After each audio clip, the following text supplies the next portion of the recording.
Chapter 1. The Dawn of Camelot. The 1960s. It was a decade of profound transformation and radical shifts.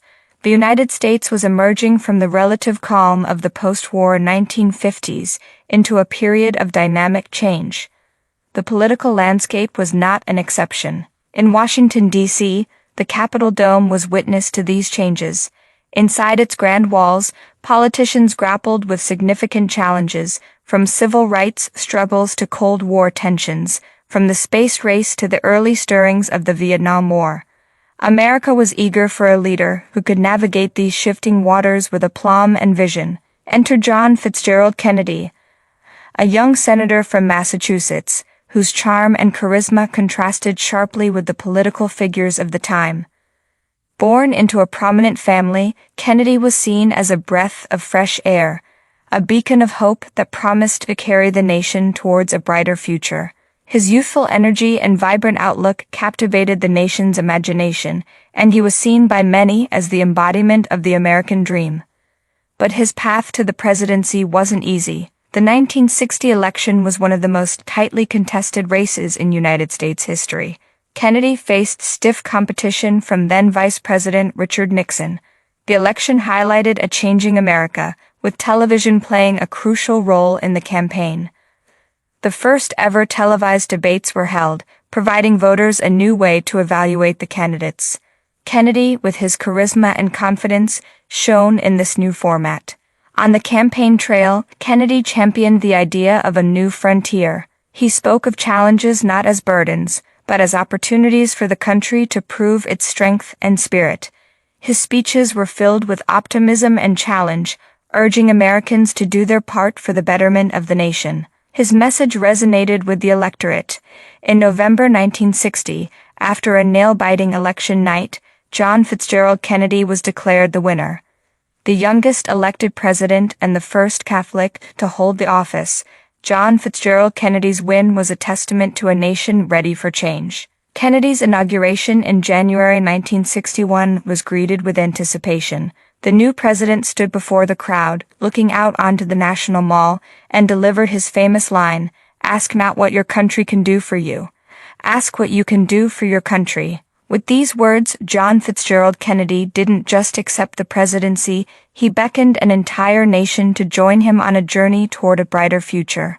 This marked the beginning of a period known as Camelot, filled with hope and optimism, where a young leader and his equally young administration set out to make a difference in the world. This was the stage set for John Fitzgerald Kennedy's presidency. Little did anyone know that this period of brightness would have an abrupt and tragic end. But those stories are for the chapters to come. For now, we turn our attention to the dawn of Camelot, the early days of a presidency filled with promise and potential. Part 2. The Young President. John Fitzgerald Kennedy stepped into the White House on January 20, 1961, carrying the weight of enormous expectations. The country was looking for guidance, for a new direction, and at the helm was the youngest man ever elected to the office. He was just 43, a stark contrast to his predecessor, Dwight D. Eisenhower, a war-hardened veteran, but Kennedy did not falter. He was ready to lead. He had a vision for America, an America that was not merely surviving, but thriving. He wanted an America that was a beacon of freedom, innovation, and hope. And to achieve this, he sought to push boundaries, to challenge the status quo, and to inspire the nation to greater heights. He dreamed of a new frontier, an era of exploration and achievement, both in outer space and on the home front. In his inaugural address, John Fitzgerald Kennedy laid out this vision. He spoke with vigor, conviction, and a determination that echoed throughout the nation. He emphasized the importance of civic duty, of each citizen's role in shaping the country's future. He spoke of a robust America, one that was not afraid to face its challenges head-on. One of Kennedy's first and most significant challenges was the Cold War. He stepped into the presidency at the height of the tensions between the United States and the Soviet Union. It was a geopolitical chess game of high stakes and intense rivalries. John Fitzgerald Kennedy's strategies and policies during this time, from his handling of the Berlin crisis to the Cuban Missile Crisis, revealed a leader willing to stand firm, but also one open to diplomacy and negotiation. Perhaps the most audacious goal of John Fitzgerald Kennedy's early presidency was his commitment to space exploration. In a bold and daring announcement in 1961, Kennedy pledged that America would land a man on the moon by the end of the decade. This was not just about winning the space race against the Soviet Union. It was about pushing human potential to its limits. It was about exploring new frontiers, much like Kennedy's presidency itself. On the home front, John Fitzgerald Kennedy also had ambitious plans. He sought to invigorate the American economy, championed civil rights, and pushed for healthcare reform. He envisioned a country that was equitable, inclusive, and forward-thinking. His proposals often faced resistance in Congress, but John Fitzgerald Kennedy was not easily deterred. He believed in the power of dialogue and persuasion and was a shrewd and able politician. Despite the immense responsibilities, the young President Kennedy maintained an aura of grace and charisma. He was not just a leader but also a symbol of the era. His youthful energy, his engaging personality, and his visionary ideas embodied the optimism of the time. However, his presidency was not without its trials. Each triumph was hard-fought, each setback a lesson learned. But through it all, John Fitzgerald Kennedy remained committed to his vision for America. He remained the hopeful leader who asked his countrymen to dream more, do more, and become more. The days were indeed filled with promises, the dawn of a new era unfolding. However, the path ahead was laden with challenges and trials that would test the mettle of this young president, and ultimately of the entire nation. As the sun rose on the presidency of John Fitzgerald Kennedy, none could have predicted the profound turbulence and tragedy that lay ahead. Even as John Fitzgerald Kennedy began his presidency with grand ambitions and high hopes, the path ahead was far from smooth. In fact, barely 3 months into this term, he faced a crisis that would serve as a harsh awakening to the demands and intricacies of his new role: the Bay of Pigs invasion. The plan, conceived under the previous administration, aimed to overthrow Fidel Castro's communist regime in Cuba through a covert operation involving Cuban exiles trained by the CIA. However, from the moment the operation was launched in April 1961, it quickly spiraled into disaster. The invasion force was captured, and the U.S. role in the affair was laid bare for the world to see. Kennedy took full responsibility for the failure, a move that earned him respect, but also marked a low point in his young presidency. But Kennedy was not a man to dwell on his failures. He quickly learned from the Bay of Pigs fiasco, adapting his approach to foreign policy and becoming more cautious in his decisions. This learning experience became vital just a year and a half later during the Cuban Missile Crisis. In October 1962, U.S. spy planes discovered Soviet nuclear missiles being installed in Cuba, just 90 miles from the U.S. mainland. The world held its breath as the Cold War suddenly turned hot, bringing humanity to the brink of nuclear war. But John Fitzgerald Kennedy, drawing from the lessons of the Bay of Pigs, navigated this crisis with a measured and balanced approach. He set up a naval blockade around Cuba, while opening back-channel communications with Soviet Premier Nikita Khrushchev. For 13 nerve-wracking days, the world watched, waited, and hoped. Then, a breakthrough came. Khrushchev agreed to remove the missiles in exchange for a U.S. pledge not to invade Cuba and to dismantle missile sites in Turkey. With the crisis resolved, John Fitzgerald Kennedy emerged from it with his leadership qualities affirmed. His steady hand in the face of imminent danger had averted a nuclear catastrophe. On the domestic front, Kennedy faced other challenges. He wrestled with issues such as civil rights, poverty, and healthcare reform. His passion for civil rights was evident, and he took steps to ensure that all Americans were treated equally, regardless of their race or color. He proposed comprehensive civil rights legislation and introduced initiatives to tackle poverty and expand access to healthcare. Amidst these challenges were moments of triumph and joy. Perhaps none was more symbolic of John Fitzgerald Kennedy's vision for America than the establishment of the Peace Corps in 1961. This program, which sent American volunteers to developing countries to assist with education, health, and infrastructure projects, embodied John Fitzgerald Kennedy's belief in service and goodwill. The space race, too, offered moments of exhilaration. John Fitzgerald Kennedy's pledge to put a man on the moon galvanized the nation and boosted the spirits of the American people.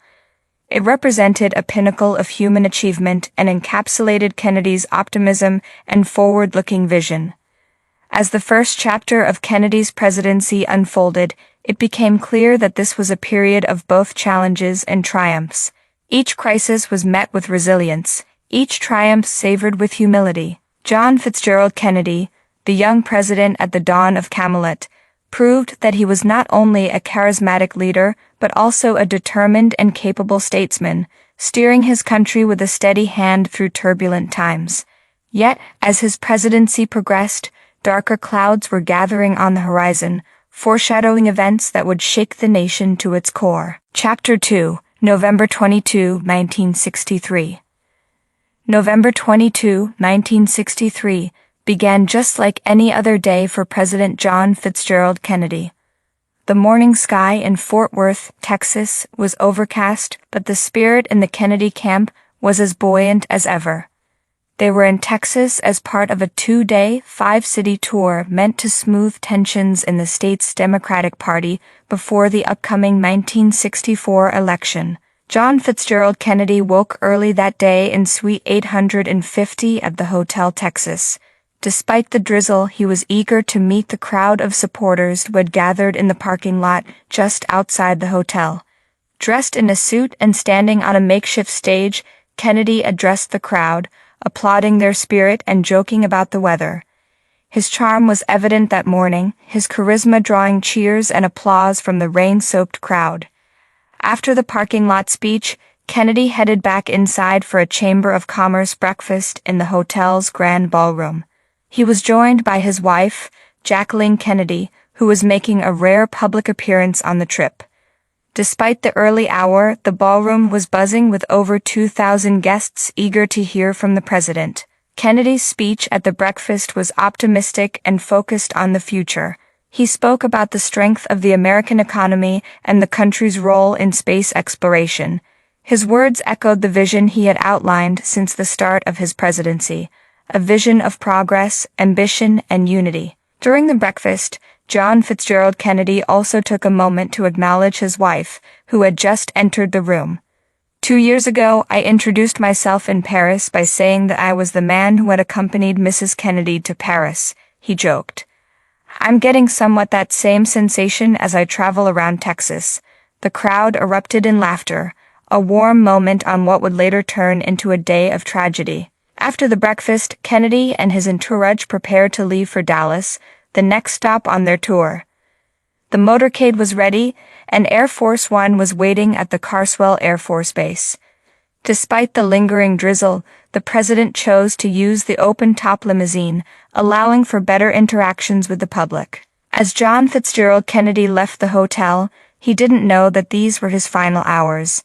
The crowd cheered, and he waved, his smile reflecting the optimism and energy that had characterized his presidency. The morning in Fort Worth was filled with routine activities, but they were significant as they painted a picture of John Fitzgerald Kennedy's last day. It was a day that started with the promise of political progress and ended in a way that no one could have ever predicted. As they set off towards Dallas, the motorcade drove away under the gray skies, unknowingly heading towards a tragic twist of fate that would forever mark this day in history. Following a pleasant morning in Fort Worth, President Kennedy, his wife Jacqueline, and their entourage boarded Air Force One for the short flight to Dallas. The mood on board was light, and the skies had cleared up by the time they touched down at Love Field Airport shortly before noon. There they were greeted by a lively crowd of well-wishers, each eager to catch a glimpse of the charismatic president and his elegant wife. As Kennedy shook hands with the welcoming party and Jacqueline received a bouquet of red roses, there was no hint of the grim turn the day was about to take. The motorcade was assembled. A specially built, open-top limousine was the center of attention. Inside, the Kennedys were joined by Texas Governor John Connally and his wife, Nellie. Their destination was the Dallas Trade Mart, where the president was scheduled to deliver a luncheon speech. At 12:30 p.m., the motorcade turned onto Elm Street, slowly passing through Dealey Plaza, a park-like space in downtown Dallas. Thousands had gathered, lining the streets to wave and cheer as the president passed by. Kennedy, true to form, was waving back, his face breaking into that familiar, warm smile that had won over so many Americans. High above the crowd, in the sixth-floor window of the Texas School Book Depository building, a different scene was unfolding. There, nestled between stacks of textbooks, lay a sniper's nest. It was from this vantage point that Lee Harvey Oswald, an employee at the depository, was waiting. Back in the limousine, the atmosphere was joyful. John Fitzgerald Kennedy and his wife were enjoying the warm reception, and Governor Connally, turning to the president, said, "Mr. President, you can't say Dallas doesn't love you." But before Kennedy could reply, shots rang out. The crowd's cheers were replaced by screams, and the joyful atmosphere turned to one of horror and confusion. In a matter of seconds, the scene of jubilation transformed into a scene of chaos and panic. Those in the motorcade were momentarily stunned, struggling to comprehend what had just happened.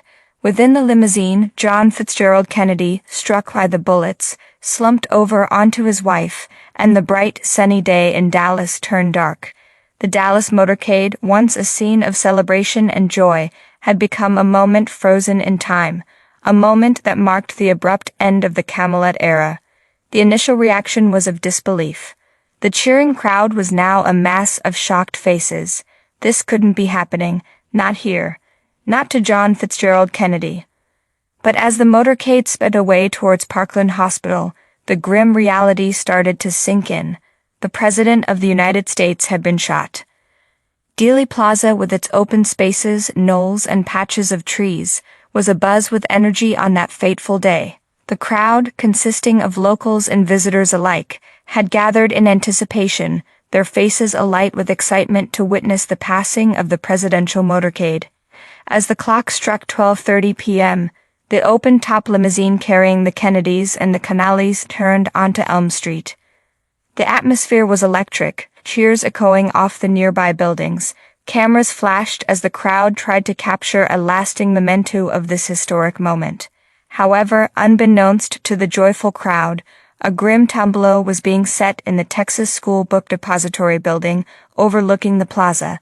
Behind the sixth-floor window, Lee Harvey Oswald had positioned himself with a vantage point that provided a clear view of the route the presidential motorcade would take. Down in the plaza, the cheers grew louder as the limousine approached, slowly rolling past the jubilant spectators. President Kennedy, ever the charismatic leader, was waving to the crowd, his wide smile reflecting the joy and excitement of the moment. Beside him, Jacqueline Kennedy, in her pink Chanel suit, was radiant, smiling and waving at the cheering crowd. And then it happened. The first shot echoed across Dealey Plaza, a harsh, chilling sound that pierced the air of celebration. A moment of confusion followed. People looked around, puzzled, as if trying to convince themselves that what they had heard was a car backfiring or a firecracker. The second shot rang out, and the reality of the situation started to sink in. People in the crowd began to scream and scatter, panic replacing the jubilation of a moment ago. In the limousine, Governor Connally jerked back in his seat, struck by a bullet. But the most heart-wrenching moment came with the third shot. John Fitzgerald Kennedy, still in his waving posture, was hit. His hands moved to his throat, and he slumped onto his wife, causing a collective gasp of horror to ripple through the crowd. A place that moments ago had been the scene of joy and celebration was now the epicenter of a national tragedy. The chaos and panic that ensued were palpable. People ran for cover, some shielding their children, others falling to the ground. Meanwhile, the presidential limousine sped away, leaving behind a Dealey Plaza that was forever scarred by those fatal moments. As the reality of what had just occurred began to sink in, a wave of shock and grief swept over the crowd. The disbelief was overwhelming. The President of the United States, beloved John Fitzgerald Kennedy, had been shot, turning an ordinary day in Dealey Plaza into a moment that would be remembered with sadness and horror for generations to come. Chapter 3. The World Stands Still. In the split second that it took for the third bullet to strike President Kennedy, the world seemed to stop. Then, chaos ensued. The presidential motorcade, which had been proceeding at a leisurely pace, suddenly lurched forward at high speed. Secret Service agents sprang into action, rushing to protect Vice President Lyndon B. Johnson in the car behind. Inside the limousine, the scene was one of shock and horror. Jacqueline Kennedy, in her now blood-stained pink suit, cradled her husband, her eyes wide with terror and disbelief. Governor Connolly, despite his own injuries, had the presence of mind to yell out, "They're going to kill us all." The motorcade raced towards Parkland Memorial Hospital, its sirens wailing, weaving through the shocked crowd that was just beginning to comprehend what had happened. Onlookers watched in stunned silence as the motorcade disappeared from sight, leaving behind a Dealey Plaza filled with confusion, fear, and a dawning sense of grief. Back at the Texas School Book Depository, employees were hurriedly evacuating the building, unaware that one of their own, Lee Harvey Oswald, had just altered the course of history. Oswald, slipping away amidst the commotion, made his way to his boarding house in Oak Cliff, a neighborhood in Dallas. News of the shooting spread like wildfire. Radio stations interrupted their programming to broadcast the horrifying news. The president has been shot. Television stations followed suit, their news anchors struggling to contain their own shock as they relayed the unthinkable to millions of viewers at home. Across the country and around the world, people gathered around their radios and televisions, hanging on to every word, praying for the president's survival. The air was thick with dread and uncertainty. Time seemed to stand still, as everyone waited for updates on the president's condition. At Parkland Memorial Hospital, a team of doctors was frantically working to save Kennedy's life, but despite their best efforts, it was too late. At 1:00 p.m., just half an hour after the shooting, President John Fitzgerald Kennedy was pronounced dead. The young, vibrant leader who had charmed the nation with his charisma and vision was gone, leaving behind a country in shock and a world in mourning. The aftermath of the shooting was a whirlwind of confusion, grief, and fear. A sense of disbelief hung in the air. The unthinkable had happened. The leader of the free world had been assassinated in broad daylight, and the repercussions of this horrific event were just beginning to unfold. The world, indeed, stood still, mourning the loss of an icon and bracing itself for the uncertain days ahead. On November 22, 1963, at 1:38 p.m. Central Standard Time, a visibly emotional Walter Cronkite interrupted the regularly scheduled programming on CBS to deliver what would become one of the most iconic news broadcasts in history. The normally stoic Cronkite, known as the most trusted man in America, was visibly affected by the news he was about to relay to a nation and a world still grappling with shock and confusion. His voice wavered, his eyes moistened, and he removed his glasses, a simple gesture that somehow encapsulated the gravity of the moment. From Dallas, Texas, the flash, apparently official, Cronkite began shuffling through the wires coming in from the news ticker. President Kennedy died at 1:00 p.m. Central Standard Time. He paused, looking off camera, seeming to gather his composure. 2:00 Eastern Standard Time, some 38 minutes ago. When he said these words, the enormity of the event struck the nation. People huddled around their television sets, gasping, crying, some falling to their knees. The image of Cronkite pausing to check his emotions before continuing the broadcast became emblematic of the national mood, a shared sense of grief and disbelief. Cronkite continued his broadcast, providing information about the assassination, the likely suspect, and the swearing-in of Vice President Lyndon B. Johnson as the new president. But it was that moment, the announcement of Kennedy's death, that would forever be seared into the memories of all who watched. Walter Cronkite's announcement on CBS News served as the heart-wrenching confirmation of the loss of President Kennedy. The news, delivered by the trusted Cronkite, was a moment of collective mourning for America. The nation, glued to their television screens, cried and grieved with Cronkite, a shared sorrow that transcended the boundaries of the television screen. This announcement was more than just a news report. It was a historical marker, a collective memory, and a moment that encapsulated the shock and grief of a nation. Walter Cronkite's broadcast on that tragic day stands as an enduring symbol of a nation's shared pain, a moment when America and the world truly stood still. As the news of President Kennedy's assassination traveled beyond the borders of the United States, a wave of shock and grief spread around the world. From small villages to bustling cities, people across the globe found themselves united in a shared sense of loss and disbelief. John Fitzgerald Kennedy, a charismatic leader who had captured the world's imagination with his vision and charm, was gone. In England, Queen Elizabeth II ordered a period of mourning, a gesture of solidarity and respect usually reserved for heads of state. Prime Minister Sir Alec Douglas-Home described the news as a monstrous act, reflecting the dismay felt by many in Britain. Across the Channel in France, President Charles de Gaulle, who himself had survived multiple assassination attempts, spoke of Kennedy as a man who incarnated an exalted idea of the human adventure, underlining the French people's deep sense of sadness and loss. In Germany, where Kennedy had recently delivered his iconic Ich bin ein Berliner speech, Chancellor Ludwig Erhard declared a month of mourning. The loss was deeply felt in Berlin, where Kennedy was seen as a beacon of hope amidst the city's political struggles. In the Soviet Union, despite the Cold War tensions between the two nations, ordinary citizens expressed shock and grief. Newspapers bore headlines of the tragic event, and the somber Nikita Khrushchev offered his condolences, noting the magnitude of the tragedy. The reactions in Asia, Africa, and Latin America were no different. In India, Prime Minister Jawaharlal Nehru expressed his profound sorrow, while Japan's Prime Minister Hayato Akita sent a heartfelt condolence message. In Africa, mourning activities were organized in several countries, including Ghana and Nigeria. Latin America also saw widespread expressions of grief, with many remembering Kennedy's vision for the Alliance for Progress. The shock and grief weren't just limited to political leaders and the public. Famous personalities from the fields of arts, sports, and literature expressed their sorrow too. Iconic figures like Martin Luther King Jr., Pablo Picasso, and Arthur Miller shared their heartfelt condolences, capturing the collective mourning of the global community.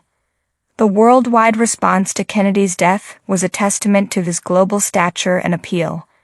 His vision of a more peaceful and cooperative world, his charisma, and his youthful energy had resonated with people everywhere.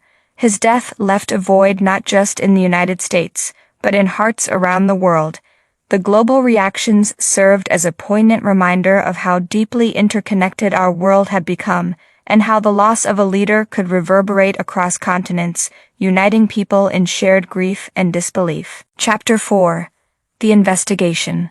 In the aftermath of President Kennedy's assassination, questions swirled around the circumstances of his death. Who was behind it? Was it a lone gunman or an elaborate conspiracy? To answer these questions and put the nation's doubts to rest, then Vice President Lyndon B. Johnson, who had assumed the presidency, established the Warren Commission, named after its chairman, Chief Justice Earl Warren. The Warren Commission was a 7-member panel tasked with investigating the assassination. The other members were prominent figures, including Senator Richard Russell Jr., Senator John Sherman Cooper, Representative Hale Boggs, Representative Gerald Ford, Alan W. Dulles, former director of the CIA, and John J. McCloy, a respected attorney and former president of the World Bank. The commission set to work, interviewing hundreds of witnesses, analyzing countless pieces of evidence, and scrutinizing Zapruder's film footage of the assassination, which provided a crucial visual record of the event. It was an arduous process, but after 10 months, the commission released its final report in September 1964. According to the Warren Commission, Lee Harvey Oswald acted alone in assassinating President Kennedy. The report concluded that Oswald fired 3 shots from the 6th floor of the Texas School Book Depository, where he was working at the time. One of these shots, the report claimed, was the fatal headshot that killed Kennedy. The commission also concluded that Oswald killed Dallas police officer J.D. Tippit approximately 45 minutes after assassinating Kennedy, before being arrested at a local movie theater. 2 days later, while in police custody, Oswald was shot and killed by nightclub owner Jack Ruby. The Warren Commission's report sought to close the book on the Kennedy assassination, offering a detailed account based on the evidence and testimonies it had gathered. It provided the American public with an official narrative. A lone gunman, without any evident motive, had changed the course of history. However, despite the Commission's thorough investigation and clear conclusions, doubts lingered. Critics questioned the report's findings, wondering if Oswald truly acted alone, or if he was part of a larger conspiracy. While the Warren Commission's report remains the official narrative, these questions and doubts have kept the discussion around President Kennedy's assassination alive, making it one of the most examined and debated events in American history. Born in New Orleans in 1939, Lee Harvey Oswald's early life was marked by instability and hardship. Raised without a father and with a mother unable to provide consistent care, Oswald spent some of his youth in orphanages and foster homes. He was described as a quiet, somewhat introverted child with few friends. After a stint in the Marine Corps, during which he displayed an aptitude for marksmanship, Oswald developed an interest in socialist ideology, leading him to defect to the Soviet Union in 1959. However, his life in the Soviet Union was far from ideal, and after becoming disillusioned, he returned to the United States in 1962 with his Russian wife and infant daughter. Living in Dallas, Texas, Oswald held a series of low-paying jobs, struggling to support his family. In 1963, he secured a position at the Texas School Book Depository, a job that would, in retrospect, appear ominously convenient given the events that were to transpire. On the morning of November 22, 1963, Oswald left his house, leaving behind a wedding ring and a significant sum of money. He was carrying a long, paper-wrapped package that he claimed contained curtain rods. The Warren Commission, however, concluded that this package contained the disassembled Mannlicher Carcano rifle that would be used to assassinate President Kennedy. The Warren Commission found that Oswald fired 3 shots from the 6th-floor window of the depository as Kennedy's motorcade passed through Dealey Plaza. After the shooting, Oswald left the building and traveled by bus and taxi to his rooming house. He then headed on foot towards the Texas Theater, where he was eventually apprehended by the police. 2 days after the assassination, as Oswald was being transferred to the county jail, he was fatally shot by Jack Ruby, a local nightclub owner. Oswald's death, broadcast live on television, added another layer of mystery and intrigue to the narrative. With Oswald's death, many questions about his motives, potential accomplices, and the exact sequence of events remained unanswered, fueling speculation and conspiracy theories that continue to swirl around the assassination of President Kennedy. Lee Harvey Oswald, a figure shrouded in controversy, remains at the center of one of the most profound mysteries in American history. His life, actions, and his shocking death, just days after Kennedy's assassination, continue to fascinate and perplex researchers, historians, and the general public alike. While the Warren Commission's report stands as the official narrative of President Kennedy's assassination, it was not without its critics. From the outset, the conclusion that Lee Harvey Oswald acted alone in assassinating Kennedy met with skepticism from some sections of the public, leading to an array of conspiracy theories and doubts that have persisted over the years. One of the primary criticisms focused on the single bullet theory, also known as the magic bullet theory. The commission concluded that a single bullet, fired by Oswald, struck both Kennedy and Governor John Connally, who was seated in front of Kennedy in the motorcade. Critics argued that the bullet's trajectory was too implausible, and that the bullet was found in almost pristine condition, leading to questions about the validity of this theory. The Zapruder film, a key piece of evidence for the commission, also raised doubts. Some critics believed that the film suggested a shot from the front, contrary to the commission's conclusion of shots from the rear. Also, the backward motion of Kennedy's head after the fatal shot led some to speculate about the possibility of a second shooter located on the infamous grassy knoll. Another area of concern was the handling of forensic evidence. Autopsy photos and X-rays of Kennedy's body were not presented to the Warren Commission during their investigation. Critics argued that this hampered a comprehensive understanding of Kennedy's wounds and the direction of the shots. Then there was the mysterious death of Oswald himself, shot by Jack Ruby before he could be tried. This fueled theories about a potential cover-up, with skeptics suggesting that Oswald was silenced to prevent him from revealing a larger conspiracy. Moreover, some critics pointed out the hasty conclusion of the commission, suggesting that it was under immense public pressure to provide answers, which may have led to an oversimplification of a complex case. The existence of these discrepancies and doubts points to a larger truth about the Kennedy assassination. While we have an official narrative, many questions remain unanswered. The event has, over time, become a mosaic of fact, speculation, and mystery that continues to captivate the public's imagination.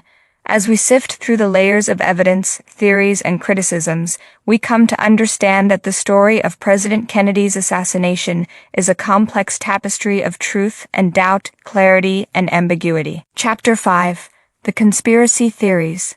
The assassination of President John Fitzgerald Kennedy is one of the most examined events in history, giving rise to a myriad of theories that seek to explain what happened on that fateful day in Dealey Plaza. Perhaps the most famous among these theories is the one involving the so-called grassy knoll. The term grassy knoll refers to a small, sloping patch of grass located on the north side of Dealey Plaza, Dallas, where President Kennedy's motorcade was passing when he was shot. According to the official account provided by the Warren Commission, Lee Harvey Oswald fired the fatal shots from the 6th floor of the Texas School Book Depository building, located behind the motorcade. However, some witnesses and critics of the official narrative claimed that they heard or saw smoke or a flash of light from the direction of the grassy knoll around the time Kennedy was shot, suggesting the presence of a second shooter. This theory was bolstered by the Zapruder film, which showed President Kennedy's head moving backwards after the final shot, leading some to conclude that the shot had come from the front, from the grassy knoll, rather than the rear. Subsequent acoustic analysis of recordings from Dealey Plaza initially seemed to support the theory of a second shooter on the grassy knoll. However, later reviews of this analysis have raised doubts about its conclusions, with many experts arguing that the sounds identified as gunshots could be echoes or noise from other sources. Despite the lack of concrete evidence, the grassy knoll theory has become deeply embedded in the public consciousness, and is often portrayed in films, books, and documentaries about the assassination. Over the years, many possible identities for the supposed second shooter have been proposed, ranging from mafia hitmen and rogue elements within the United States government to foreign agents. In truth, while the grassy knoll theory remains popular, it is far from proven. Like all theories about the John Fitzgerald Kennedy assassination that deviate from the official account, it rests on a combination of eyewitness testimony, interpretation of available evidence, and a certain degree of speculation. As such, while it provides a compelling narrative that challenges the conclusion of the Warren Commission, it should be approached with a critical eye. However, the persistent fascination with the grassy knoll theory and other alternative narratives underlines a broader issue: the enduring skepticism about the official account of John Fitzgerald Kennedy's assassination, and a continuing desire to seek out the truth, however elusive it may prove to be. In the swirling sea of theories that surround the John Fitzgerald Kennedy assassination, one persistent idea is the alleged involvement of organized crime. The Mafia, as it is commonly known, was at the height of its power in the 1960s, and some believe that its leaders had a motive for wanting Kennedy out of the picture. The connection between the Kennedy family and the Mafia goes back to John Fitzgerald Kennedy's father, Joseph Kennedy. It was widely rumored that Joseph Kennedy, a wealthy and ambitious man, had connections with the mob. These connections, some claim, were used to secure votes for John Fitzgerald Kennedy during the 1960 presidential election. However, once in office, President Kennedy and his brother Robert, who was Attorney General, initiated an aggressive crackdown on organized crime. Robert Kennedy, in particular, was relentless in his pursuit of notorious mob bosses like Sam Giancana and Jimmy Hoffa. This about-face from the Kennedys could have given the mafia a motive for retaliation. The theory suggests that the mafia could have orchestrated the assassination, using Lee Harvey Oswald and perhaps others as their pawns. Some theorists even claim that Jack Ruby, the man who killed Oswald, had links to organized crime, which in their view adds another layer of plausibility to the theory. This theory gained further traction with the release of the movie John Fitzgerald Kennedy in 1991, which suggested a conspiracy behind the assassination and hinted at mafia involvement. Also, over the years, a few individuals connected to the mob have claimed knowledge of the mafia's involvement in the assassination, further fueling speculation. However, despite its persistence and popularity, the mafia theory suffers from a lack of concrete evidence. While it's clear that the Kennedys were at odds with the mafia, no definitive proof has been presented to show that the mob was involved in the assassination. The alleged connections between Oswald and Ruby to the mafia are tenuous at best, and most of the claims about mafia involvement are based on hearsay and conjecture. Still, the mafia theory continues to hold sway over the public imagination. The tantalizing idea of a high-level conspiracy involving organized crime adds a layer of intrigue to the already enigmatic assassination of John Fitzgerald Kennedy. It reminds us yet again that the truth behind that tragic day in Dallas continues to be a complex and elusive puzzle. The theory of a government cover-up in President John Fitzgerald Kennedy's assassination is another compelling narrative that has gained significant attention over the years. It suggests that elements within the United States government either orchestrated or were complicit in the assassination and subsequent investigation. Several factors contribute to the strength and persistence of this theory. For starters, it is rooted in the profound shock and disbelief that followed John Fitzgerald Kennedy's assassination. Many people struggled to accept that a lone gunman, Lee Harvey Oswald, could bring down the President of the United States. For some, it seemed more plausible that a larger, more powerful entity was involved. The theory of a government cover-up often points to perceived inconsistencies and omissions in the Warren Commission's investigation. Critics argue that the commission was hasty in its conclusion that Oswald acted alone, and that it failed to examine other potential leads and scenarios. Some proponents of this theory believe that elements within the CIA were behind the assassination. John Fitzgerald Kennedy had a contentious relationship with the agency, particularly after the Bay of Pigs invasion, which was a disastrous attempt to overthrow Cuban leader Fidel Castro. Others suggest that the military-industrial complex might have played a role, given Kennedy's reluctance to escalate military involvement in Vietnam. Another variant of the government cover-up theory suggests that Vice President Lyndon B. Johnson had a role in the assassination, with the motive of ascending to the presidency. This theory is often supported by references to Johnson's alleged personal and political clashes with John Fitzgerald Kennedy and his brother Robert Kennedy. Yet despite these tantalizing narratives, concrete evidence linking the government to the assassination or a cover-up remains elusive. While there were undoubtedly tensions within John Fitzgerald Kennedy's administration and the broader political landscape, these do not necessarily equate to a conspiracy to assassinate the president. The government cover-up theory, like all conspiracy theories surrounding John Fitzgerald Kennedy's assassination, reflects a deep-seated mistrust and suspicion of powerful institutions. While it may seem more exciting or satisfying to believe in a grand conspiracy, it's crucial to remember that such theories must be held up to rigorous scrutiny and should not be accepted without compelling, verifiable evidence. Still, the persistence of these theories underscores the lingering doubts and questions surrounding John Fitzgerald Kennedy's assassination that continue to fascinate us more than half a century later. Chapter 6: Kennedy's Legacy. The assassination of President John Fitzgerald Kennedy did more than take the life of a charismatic leader. It marked a profound shift in American culture and society, leaving an indelible imprint that remains visible even today.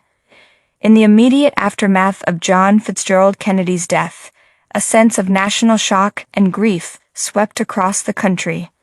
This collective mourning was amplified by the new dominance of television as a media form. For the first time in history, people from coast to coast watched the same tragic events unfold in real time, creating a shared experience of loss. Kennedy's death symbolized the end of a period of optimism and idealism, often referred to as Camelot, a reference to the mythical court of King Arthur, filled with hope and promise. John Fitzgerald Kennedy was a youthful, energetic leader with a forward-looking vision. His assassination shattered that image, marking a turning point towards a more turbulent and cynical era in the American psyche. In the years that followed, the cultural impact of John Fitzgerald Kennedy's death could be seen in a variety of forms. In literature and film, the assassination has been a recurring theme. Books like 11/20 Seconds/63 by Stephen King and films like Oliver Stone's John Fitzgerald Kennedy show how deeply embedded the event is in our cultural consciousness. The conspiracy theories surrounding John Fitzgerald Kennedy's death have become a cultural phenomenon in themselves, reflecting a deep-seated mistrust of official narratives and authority. The influence of John Fitzgerald Kennedy's assassination extended to the political sphere as well. The tragedy led to calls for reforms in gun laws, presidential security, and the handling of criminal trials, among other things. It also fostered a climate of fear and suspicion that fed into the divisive politics of the 1960s and beyond. But despite the trauma, Kennedy's legacy continues to inspire. His calls for civil rights, peace, and space exploration remain relevant today. John Fitzgerald Kennedy's charisma, eloquence, and vision for a better America are frequently invoked by politicians and activists alike, indicating how enduring his influence has been on American society. In essence, the cultural impact of John Fitzgerald Kennedy's death is a complex tapestry of grief, change, and inspiration. It stands as a testament to the power of a single event to alter the course of a nation's history and shape its collective memory. The term Camelot is often used to describe the presidency of John Fitzgerald Kennedy. It was a term that came into use after his death, introduced by his widow Jacqueline Kennedy, who likened their time in the White House to the idyllic, hopeful court of King Arthur as depicted in the popular Broadway musical Camelot. The metaphor of Camelot captures the spirit of optimism, youth, and progress that defined the Kennedy era. John Fitzgerald Kennedy was the youngest elected president in U.S. history, a World War II hero with an attractive family, and a compelling vision for the future of the country. He brought a sense of glamour and dynamism to the presidency that was in stark contrast to the more conservative and traditional administrations of the past. His tenure was filled with promise and the hope of great things to come. Kennedy's assassination, therefore, was seen not just as the death of a president, but the end of Camelot. It represented a loss of innocence and optimism, a shattering of the American dream. This idea of the end of Camelot has become a powerful symbol, representing a turning point in American history. In the aftermath of John Fitzgerald Kennedy's death, America underwent significant social and political changes. The civil rights movement gained momentum, leading to monumental changes in society. The Vietnam War escalated, causing deep divisions and political unrest. The sense of promise and optimism that defined the early 1960s gave way to a more complicated and uncertain era. But the memory of Camelot, however brief it was, continues to resonate. It represents a time when America seemed to stand on the brink of a bright new era, a time of hope, promise, and unlimited potential. It has since become a standard to which subsequent presidencies are often compared. The end of Camelot thus has a dual significance. On one hand, it signifies a loss of innocence and a descent into a more complex and challenging era.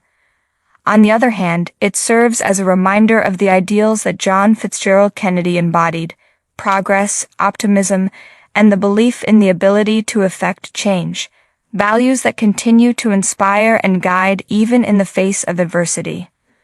More than half a century after his death, John Fitzgerald Kennedy remains an influential figure in modern memory.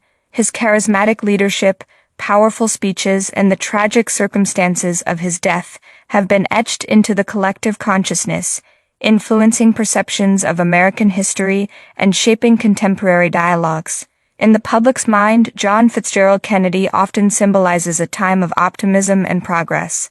His calls for civil rights, peace, and space exploration are still echoed today. His famous inaugural address quote, "Ask not what your country can do for you. Ask what you can do for your country," continues to inspire public service and civic duty. Kennedy's youthful energy and the tragic circumstances of his death have also turned him into a sort of mythical figure. The Camelot era, though short-lived, continues to evoke nostalgia for a time of hope and progress. This romanticized image of John Fitzgerald Kennedy and his presidency often glosses over the complexities and controversies of his time in office, including his administration's involvement in the Vietnam War and the Bay of Pigs invasion. The assassination itself, and the events surrounding it, have become part of the fabric of American history. The images of the Dallas motorcade, the chaos that ensued, and the swearing-in of Lyndon B. Johnson are ingrained in the nation's memory. John Fitzgerald Kennedy's death marked a seismic shift in American society, acting as a catalyst for many of the social and political changes that defined the latter half of the 20th century. The conspiracy theories surrounding John Fitzgerald Kennedy's death have also had a lasting impact on modern memory. These theories have fueled a culture of skepticism towards official narratives and have had a profound influence on popular culture, with countless books, movies, and documentaries exploring various aspects of the assassination. John Fitzgerald Kennedy's memory has also had a practical impact on presidential security protocols. His assassination prompted a significant overhaul of protective measures for the president, changing the way the Secret Service operates. Today, John Fitzgerald Kennedy is remembered not just as a president, but as a symbol of an era. He embodies a time of transformation, hope, and tragedy. He stands as a testament to the potential of leadership, but also the complexities of power. Even as new generations come of age, the memory of John Fitzgerald Kennedy, his presidency, and his untimely death continue to captivate and inspire, ensuring his enduring presence in American history and culture. Hey everyone, it's Sarah Aud from Wooenglish here. I hope you enjoyed this video. If you did, please make sure to give it a thumbs up. Your likes really do support this channel and help it to grow. If you have any thoughts or questions about what we discussed today, be sure to leave them in the comment section below. I'd love to hear what you think. And if you haven't already, please consider subscribing for more content like this. Don't forget to hit the notification bell so you never miss an update. Thank you so much for watching and for your support. See you in the next video. Bye bye.